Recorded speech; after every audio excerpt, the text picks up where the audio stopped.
प्रिय विद्यार्थियों, हमारा विषय है शिक्षा शास्त्र। शिक्षा शास्त्र में हम शिक्षा के बारे में स्पेशली शिक्षा है क्या, शिक्षा की शुरुआत कैसे हुई और शिक्षा का हमारे जीवन में क्या उपयोगिता है, इसकी क्या प्रासंगिकता है, इस पर सबसे पहले चर्चा करते हैं। शिक्षा पर जैसे हम बात करेंगे कि शिक्षा मनुष्य का जन्म होता है और जन्म के कुछ माह बाद ही ये सीखने की प्रक्रिया उसकी चालू हो जाती है। और इस सीखने की प्रक्रिया में सबसे पहले एक क्रमबद्ध तरीके से उसका सीखना शुरुआत होता है। उस सीखने में बच्चे की जो सबसे पहली प्रक्रिया होती है वो रोने और हंसने जैसी प्रक्रियाएं होती हैं। लेकिन इस प्रक्रिया के बाद वो सीखने के चरण में जब आगे बढ़ता है तो सबसे पहले वो क्या सीखता है? सुनना। सबसे पहले वो सुनना सीखता है। अपने आसपास के वस्तुओं, व्यक्तियों और क्रियाओं तथा उनसे जुड़ी हुई ध्वनियों को वो सुनता है। फिर सुनने के परिणाम स्वरूप दूसरी स्थिति होती है बोलना। सीखने के चरण में दूसरा स्टेप बोलना होता है।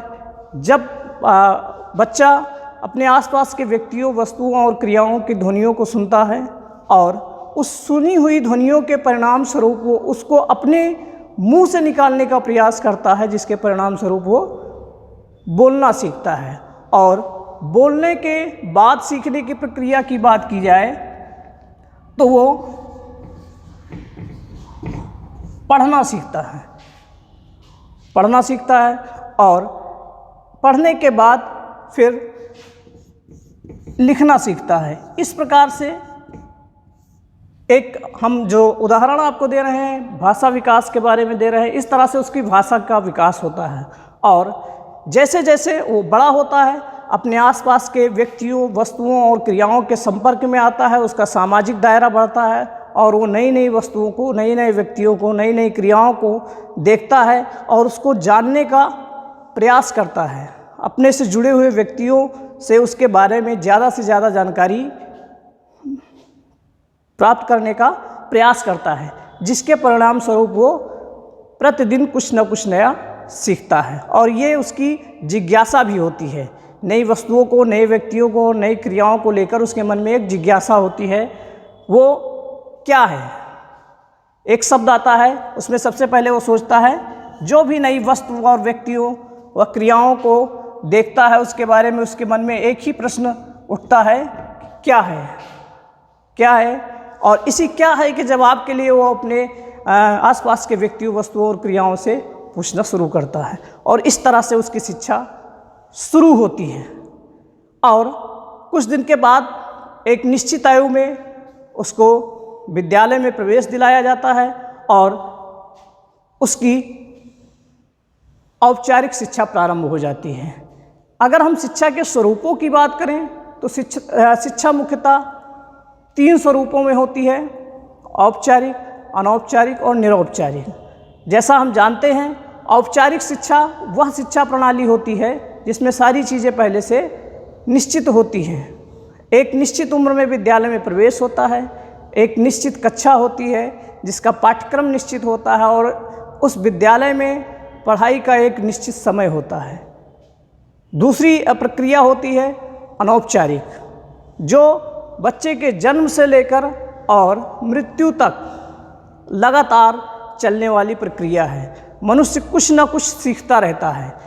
अनौपचारिक प्रक्रिया उसके, आप कह सकते हो, जीवन पर्यंत चलने वाली प्रक्रिया है उसकी, और हर दिन वो कुछ न कुछ सीखता है। हाँ, अनौपचारिक प्रक्रिया में उसके सीखने की कोई निश्चितता नहीं होती है। कब सीखेगा, क्या सीखेगा, कहाँ सीखेगा, इसके लिए कोई एक निश्चित स्थान नहीं है, निश्चित समय नहीं है, लेकिन वो सीखता रहता है। इस तरह से हाँ, और अनौपचारिक शिक्षा में सीखे जाने के कारण उसको ज्ञान तो प्राप्त होता है, लेकिन उस ज्ञान का कोई प्रमाण पत्र, डिग्री नहीं मिलती है, लेकिन ज्ञान उसको मिलता है। और तीसरा स्वरूप होता है निरौपचारिक। निरौपचारिक जिसमें ना तो सब कुछ निश्चित होता है और ना सब कुछ अनिश्चित होता है। शिक्षा मिलेगा, परीक्षाएं होंगी, प्रमाण पत्र मिलेगा, ये निश्चित है। लेकिन कब, कैसे, कहाँ, ये आपकी सुविधा पर डिपेंड करता है कि कब आपको चाहिए, कौन सी शिक्षा चाहिए, कैसे चाहिए, ये आपकी आवश्यकता सुविधा के अनुसार प्राप्त होती है। इसका सबसे बड़ा उदाहरण आप दूरस्थ शिक्षा को लेकर कर सकते हैं, डिप्लोमा कोर्सों को लेकर कर सकते हैं। अब हम शिक्षा के अर्थ पर आते हैं, अपनी बात करते हैं। तो सबसे पहले हम शिक्षा के अर्थ की बात करते हैं। अर्थ शिक्षा के दो प्रकार के अर्थ की हम चर्चा करते हैं। सबसे पहले शाब्दिक अर्थ की चर्चा करते हैं।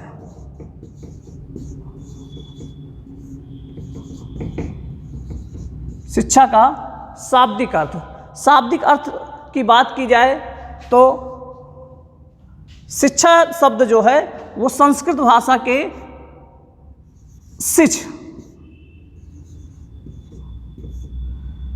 शिक्षा शब्द संस्कृत भाषा के शिक्ष धातु से बना है और इस शिक्ष धातु का अर्थ होता है सीखना या सिखाना, सीखना या सिखाना। इस तरह सीखने या सिखाने की प्रक्रिया को शिक्षा कहा जाता है। और शिक्षा शब्द के लिए अंग्रेजी में एजुकेशन, शिक्षा को अंग्रेजी में एजुकेशन कहा जाता है।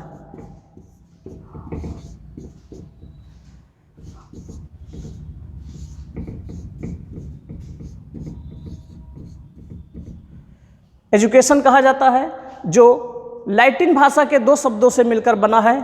जो अंग्रेजी भाषा का एजुकेशन शब्द है, लैटिन भाषा के दो शब्दों से मिलकर बना है। लैटिन भाषा के दो शब्दों से मिलकर बना है। इसमें ई, पहला शब्द है ई और दूसरा शब्द है ड्यूको। ई और ड्यूको दो शब्दों से मिलकर बना है। ई का अर्थ होता है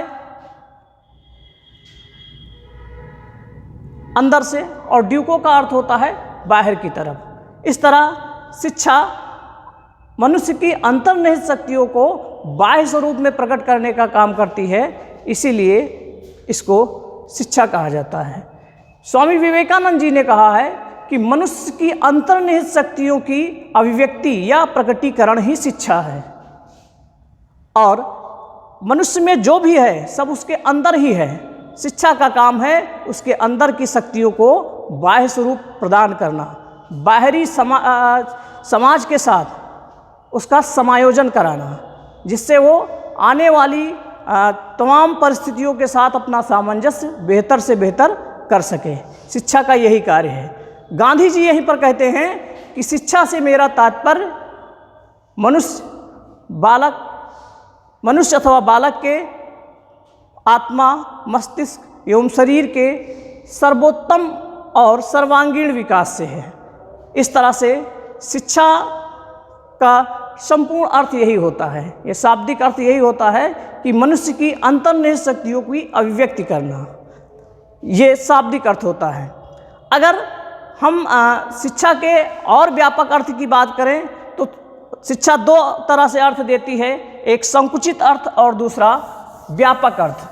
संकुचित अर्थ की बात करें तो संकुचित अर्थ से अभिप्राय विद्यालयी शिक्षा से ही लिया जाता है, औपचारिक शिक्षा से ही लिया जाता है। जो एक विद्यालयी पढ़ाई होती है, जो जन्म के कुछ बाद शुरू होकर और कुछ समय तक चलती है, उसी को औपचारिक शिक्षा कहा जाता है और उसी को लोग शिक्षा के रूप में परिभाषित करते हैं या उसी को शिक्षा कहते हैं। लेकिन अगर हम व्यापक शब्दों में बात करें तो शिक्षा जीवन पर्यंत चलने वाली प्रक्रिया है। Education is the life long process. शिक्षा एक जीवन पर्यंत चलने वाली प्रक्रिया है जो मनुष्य के जन्म से शुरू होकर और मृत्यु तक किसी न किसी रूप में चलती रहती है और हम कुछ न कुछ हमेशा सीखते रहते हैं। हम हर दिन ध्यान दें तो हर दिन हम कुछ न कुछ नया सीखते हैं और शिक्षा एक उद्देश्यपूर्ण प्रक्रिया है। हर चीज़ सीखने के पीछे कुछ ना कुछ कारण होते हैं और शिक्षा हमारे जीवन को बेहतर बनाने का एक प्रयास है। शिक्षित व्यक्ति ही समाज के बारे में और खुद के बारे में बेहतर से बेहतर सोच पैदा कर सकता है। तो ये हमने एक संक्षिप्त सी चर्चा शिक्षा के शाब्दिक अर्थ की शिक्षा किसी न किसी रूप में हम सभी को, चाहे वो हम हो या हमारा समाज हो, सभी को किसी न किसी रूप में प्रभावित करता है।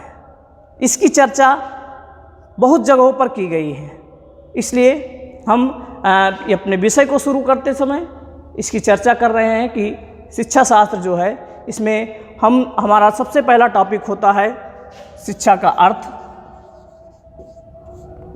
फिर शिक्षा की परिभाषा, शिक्षा की प्रकृति, शिक्षा के उद्देश्य, शिक्षा के अभिकरण,